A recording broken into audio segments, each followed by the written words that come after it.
Okay, welcome back if you're not new, and welcome if you're new. I'm drawing, of course, and this video isn't really special. It's just it's a good drawing, I think, and so I'm pretty happy with this drawing actually. For once, I am happy with my drawings mostly, but my last video, which you should definitely watch, it's not that I wasn't happy with my drawing. I was just I didn't really know how to feel about it. I think that's also what I put in the title.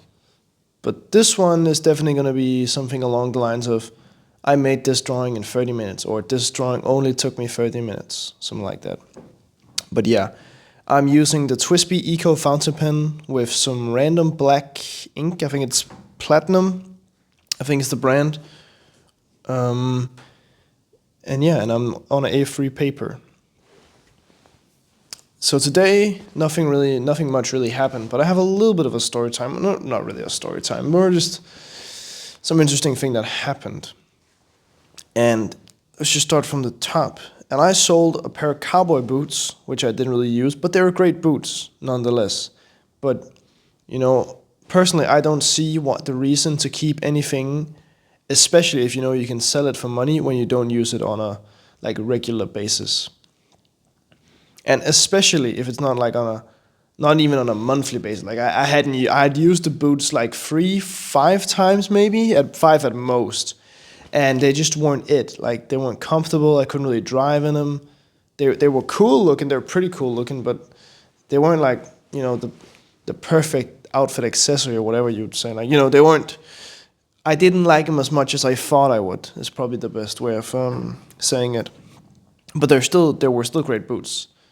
So I sold those. I didn't get my money back. I kind of lost money, but from the fact that I made most of my money back, I think that's amazing. That's pretty great. So yeah, that's always nice. And I was looking for a package, for like a box I could ship them in, but I didn't have anything at home, and the store owner where I ship my packages didn't have any extra cardboard laying around, as he sometimes has. And I usually, if I don't have anything at home, I pick through their stash of boxes to maybe see if I can use something. So I just have duct tape in the back of my car to actually to package the packages and stuff like that.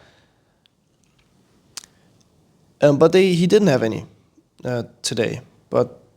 And then I went to the class, and I asked my teacher, "Hey, do you know if our school keeps any boxes, kind of large but not too large boxes, something like that?" And she was like, "You can try asking the janitor. They definitely know where something like that would be." And I know the janitor pretty well because he helped hang up my pictures when I was having an exhibition at the school, which was really nice of him, and he's a pretty cool dude. So I asked him, "Hey, you got any boxes?" And he was like, "I might actually think I do. Most of them gets thrown out, but he hadn't thrown them out yet, the ones that came today, because, yeah." And it was perfect. The perfect box for my boots, and I shipped them today also, the day I sold them, which was awesome. Just kind of getting your money back from a thing that you don't use is always great, especially when it's something you thought was cool, but found out really it didn't work for you. But it might work for this person, and I hope they get happy with them. And also sometimes I resell stuff for profit, like 2 days before, 5 days before I sold the ones I sold today. I sold another pair of boots. They weren't cowboy boots. They were motorcycle boots, but still vintage leather boots. Great, pretty nice boots. But again, I just didn't use them. Just didn't fit me really, what I liked. Sold them for profit, made 100 kroner, which isn't a lot, but still on something I purchased and put up of sold, it's pretty good because I didn't really use the boots either. So I made money on those boots, which is actually pretty funny. And I've done that before with regular training shoes, but I haven't really done them before with boots and things I like. But those things also kind of sell, I guess, which is really weird that people like the same stuff as me. And that's maybe also the same thing here, with my aesthetic for my art style and just generally everything. Like it's weird when people like the same thing as you, especially when you come from a place like Denmark, and especially where I live in Denmark. I am very, I wouldn't say alone, but there's very few people who like the same type of things that I do comparatively, like to being like basic, and like I'm not too extreme. It's not like I'm too weird. I think I don't know. Is there a thing, such a thing as too weird or too normal? I don't really know. Is there even such a thing as normal? Like, I don't think so, but I'm not basic at least. I don't even want to be. And later today, or after school, I got home, finished a painting, and or nearly finished, like very very close to finished. And then I had to drive my friends to like some of my friends to a close city by because the bus weren't going at the right time, and that's pretty weird. And I thought, you know what, I can go to the. It's not a department store. It's more like I don't know how to explain it, but it's a grocery store. But there's also like random household appliances and random stuff like that. There's even art supplies, very very bad art supplies, but still some art supplies for some reason. But I was looking for frames because I'm working on getting a lot of pictures framed here for December because, you know, it will be now people could buy gifts for their family or friends or themselves of my art. And my drawings are definitely the easiest way to both support me and also get a cool thing for yourself, an original, and that at that. But they didn't have any frames. I was looking, and I was looking in the art supply aisle. I was looking in the paper stationery aisle. I was looking in decoration crap aisle. Nothing. And then I was like, I went up to the cash register girl and asked her, like, can you get some guy or girl down here to like help me because I'm looking for frames, and I remember you guys having frames at some point, but like, do you have them now? And she's like, I think we do.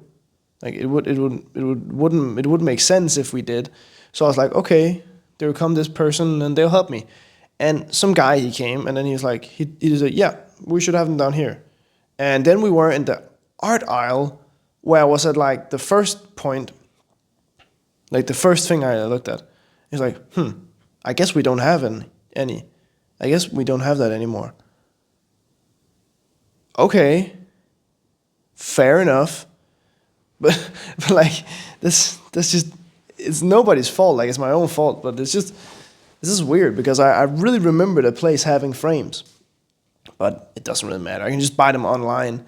But you know, when I was at the store, like it didn't really take me any more time, so I might as well. Like, that was my thought, and I would like, oh yeah, that would be cool. So yeah, now I might as well just purchase them online when I got the money. But again, it's like using money to maybe make money. It's not like guaranteed money. And I shouldn't be thinking it. I'm not trying to think of it as like, oh, if I purchase these, I can sell the drawings guaranteed. It's not like that. None of that.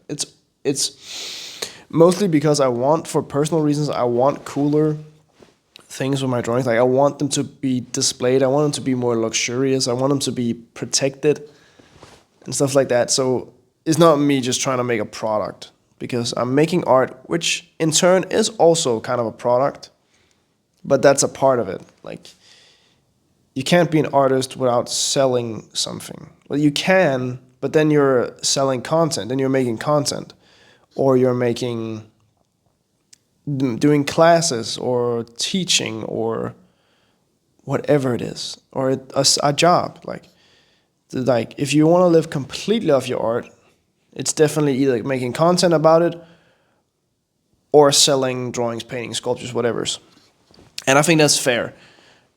But sometimes I'm like, it's hard because you want a fair pay, and it's not because you want good pay, but you want fair. You want like the time you used and the originality and like the one factor. Like, you know, some people understand it and some people definitely don't. Like, yeah, I'm not doing this for fun. I'm trying to live here. This is my passion, my dream, but I can't with some of these people who are like, you know, I don't think it's too expensive. No. not happening, like no. And it doesn't always have to be about the time, because you could by measuring, you could really just factor in all the time you've used ever get practicing to get at this point, which for me is a really long time if you think about it, because I've been drawing since I was like 3 years old, something like that. Like I've been drawing forever now. So yeah, you can't really say it's about time. And I know that the physical drawing I made this one only took about 30 minutes, and I think it's pretty good. It's also a little bit quicker, but also a decent amount of time. It only took 30 minutes, but the practice I did to get to the point where I could make this drawing took all of my life up until this moment, if you really think about it. Of course, that's also me saying that as a marketing strategy, but still, it's very real, and it's a point I'm willing to make, because yeah, sometimes people are too cheap, and then they don't even like really want it, because if they really wanted something and understood it, probably wouldn't be happy about the price. That also depends on them, but they would be willing to pay the price, and they would be understanding that this piece costs that much, because that's how much art costs. Art is expensive. Art is a luxury. Art isn't just something you can consume it very easily, and you can do it through shirts or prints and stuff like that, but then purchase prints or smaller drawings. Like if you want a big painting for very cheap, make one yourself or have your kids make some. Like my parents really only they have a few pieces of mine, which I've designated to them, mostly my mom, because they've supported me with stuff throughout the years, and just generally just the support. Love my parents, they're really nice. But I haven't really given them. They're not like, they have like, I think a few things, 5 things, something like that. And yeah, that's also different. But still, they can have a big, cool painting. If other people than me think it's cool, then it's cool. But they can have one of my big paintings for nearly free, not really free, but at least not. They don't have to purchase it like everybody else. And that's of course a luxury, kind of, that's good for them, but my style of drawing and just my style in general doesn't really match with their aesthetic, so they really mostly have it hanging on their wall because I made it, which still is a nice thought from my dear parents. And that's also a thing, like, if you have an art style, this depends mostly on you, like you watching this video right now. I think you're an artist, maybe you are, maybe you aren't. But if you're an artist, this really applies to you. And if you aren't, that's also okay. Like, this could still be important. But like, sometimes you gotta consider your aesthetic and what type of people like your aesthetic. If you're not like famous, if you know what I mean. Because famous artists can sell to whoever because they're famous.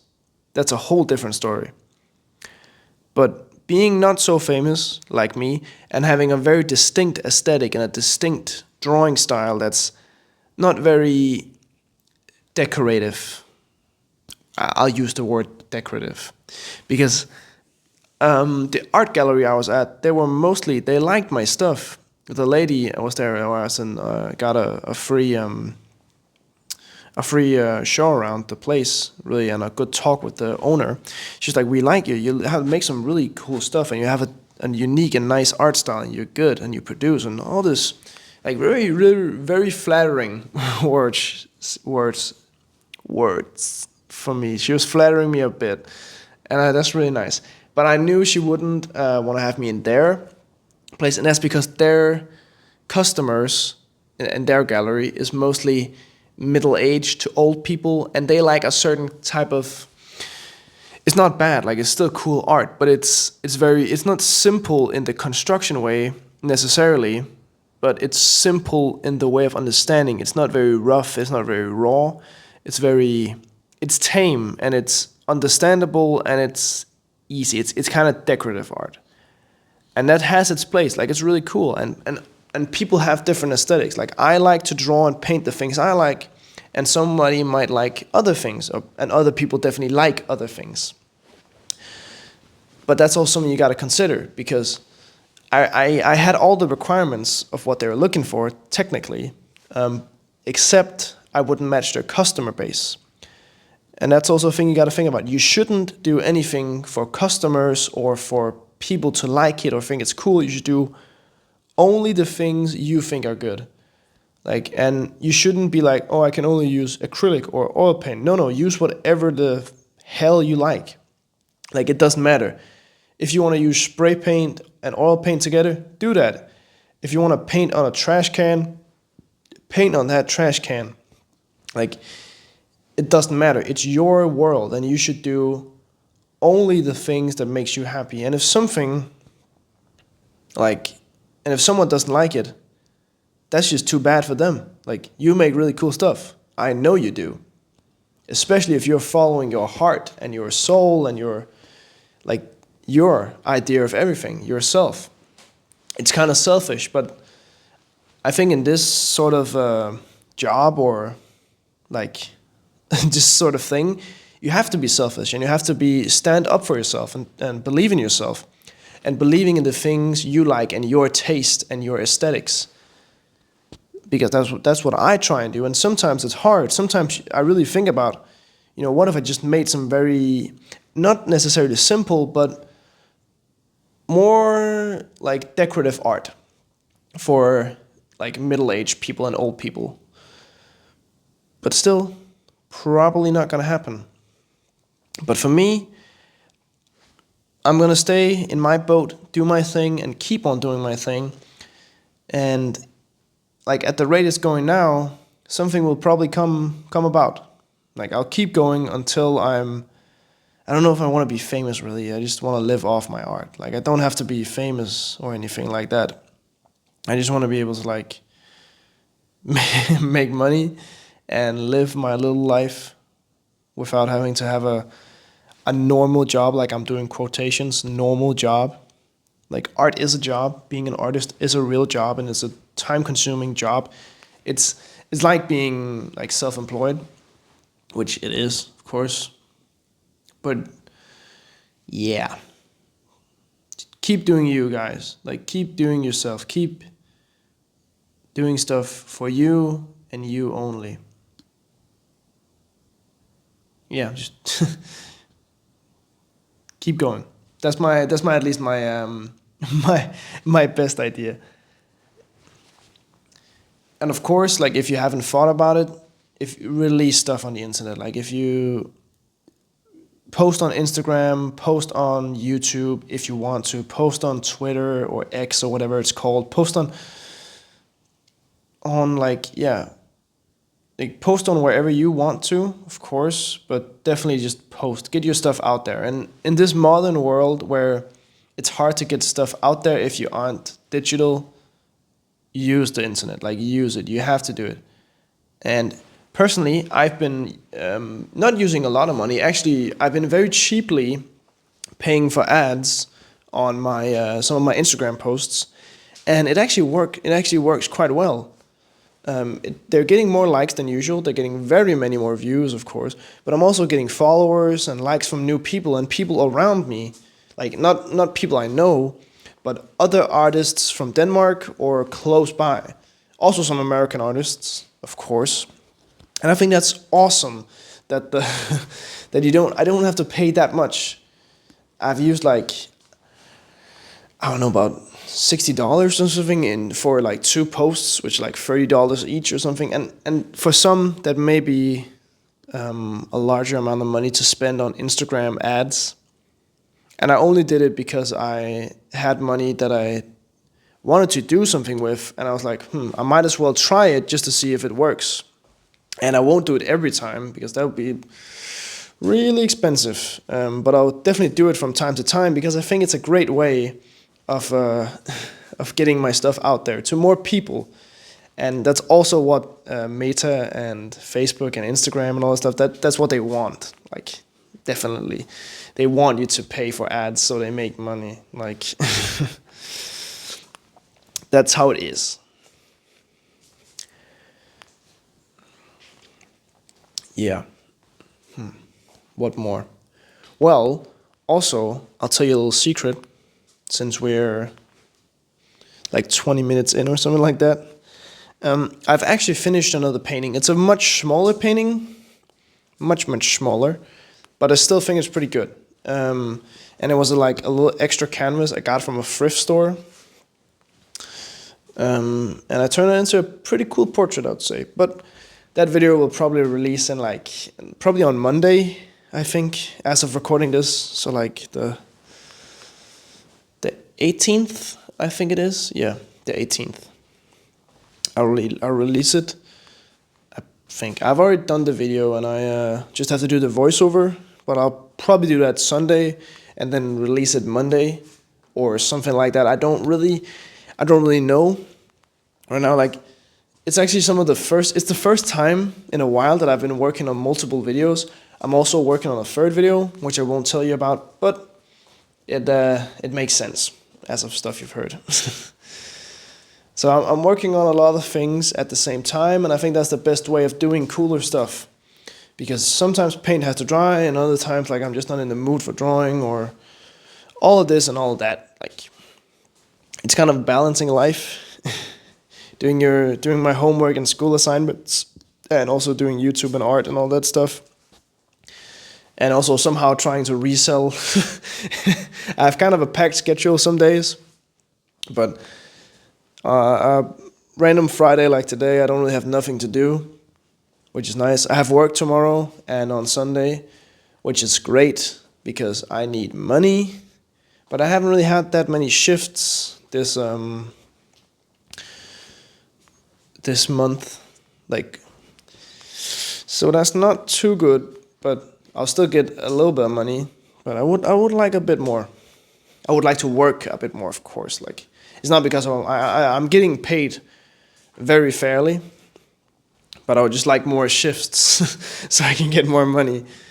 And it's not because I have anything like expensive to purchase, but like I have gas and I want to purchase art supplies, and those are getting quite expensive, and that's mostly because I'm using higher quality, which also cost more, and I'm very happy with Golden paint. This is not an ad or sponsored or anything, but it's great. I hope they would sponsor me. That would be my goal, to get Golden to sponsor me, because I love their paint. It's just great. Very great paint. Really expensive, but great. And yeah, also just like I have 2 wooden pallets left, like wooden boards, and then I have to purchase canvases again, or wooden boards again. I don't really know, because I actually like painting on wooden boards. I wouldn't say I like it more, because I haven't painted on a canvas in like a million years or something like that. But it has been a very great way to clean up the barn and also save a lot of money, actually. Because good canvases are pretty expensive. Like, they aren't the most expensive thing in the world, but of course, when you're a broke young artist, it's pretty steep. But it's also something you need to purchase if you want to make cool paintings. And especially if you're like me and want to draw or paint very large pictures. That's also the thing that's weird about my newest painting that will come out on Monday, I think. It's a very small canvas compared to what I usually what I usually paint on, that's what I mean. What I usually create on, is what I should have said. Anyway, it's much smaller than usual, but that's also an interesting challenge, and sometimes it's pretty good to go out of your comfort zone. And also because that canvas was from a thrift store, and it was very cheap, and it still turned out pretty good. And the great thing about that is also that, like, having smaller paintings also means that people who still want a painting can pay less, like in a good way, of course. Like, not in any negative way of, oh, they don't got any money, they can't pay for a big painting. Like, it's fair. Like, maybe someone just likes smaller paintings in their house, or they don't have that much room, or they don't want to pay the huge price that comes with larger paintings. And that's also fair. Like, I can understand that. And also just, yeah. We're getting very close to the end here. I think there's about 4 or 5 minutes left. So, getting pretty close to the end. I won't give you the secret word yet, but it'll be very close. You know. Yeah. Actually, something fun, which is like, or no, it's not fun, but like next week I have to decide, or we have to at my work, like communally have to decide and get to know who is taking the shift on New Year's Eve, and the day after New Year, and New Year's Day, or whatever it's called in English. You know, the New Year's party and the 1st of January and stuff like that. And I'm kind of worried because I don't want to. And I know nobody wants to take either of those, of course. So, like, it's not great, but again, someone has to do it for some reason. I don't know why they're not closed at that point, but it probably, like, I don't know. I think it's a little bit stupid that it's not like our job isn't closed on the holidays, because Christmas is also like you can work on Christmas, though you can't work as late, but still like to 8 o'clock, which in Danish Christmas, in Danish Christmas, it's on the 24th of December, and it's the day. It's basically the after 6, so dinner. And then all the Christmas festivities are after that, really. And 8 o'clock on Christmas night is not late, of course, not late, but like you miss a bunch of the stuff to hang out with your family and like chill and just have a good time. And then you have to be at work, which isn't really great. But that's how it is, so there's not much I can do. So hopefully. But someone or two guys at my workplace, they've like asked if they could take Christmas shifts, and I'm like, they can do that. But then, of course, there's New Year's. But we'll probably figure it out. Oh, wow. We're getting really close to the end, so I'm going to give you a secret word if you've made it this far, because it's a very few people who make it this far, like not a lot. So you are definitely special, and I want to thank you for that. And like it would be cool if you would like, subscribe, and comment, and definitely also like, yeah, leave a comment with a secret word. And the word is spray can. I don't know how to spell spray can, but spray can. Spaycan? Is that like spray can? Anyway, you know what I mean. Spray can is the secret word. Yeah. So I'm just finishing up the last pieces here, and I gave him some sort of horn. It isn't really very usual. Oh, there was a hair on his head. It isn't the usual like horns coming out of the top of his head. I made him like at the bottom or like the sides. And I think that's pretty cool. And I also made some more droplets. I've actually been getting more like getting happier with some just random drops and like splashes and swatches and stains and ink marks and stuff like that. Just make it more random, but still controlled in a way. So I think that's pretty cool. And of course, I'm always experimenting with new stuff, but still some of the similar stuff. So yeah, here I'm signing the picture as an original, the 1 of 1 drawing. And Jesus, it's cold outside in the barn. But yeah, I want to say thank you for watching. Please like, comment, subscribe. And I love you guys. See you in the next one. Bye-bye. Bye.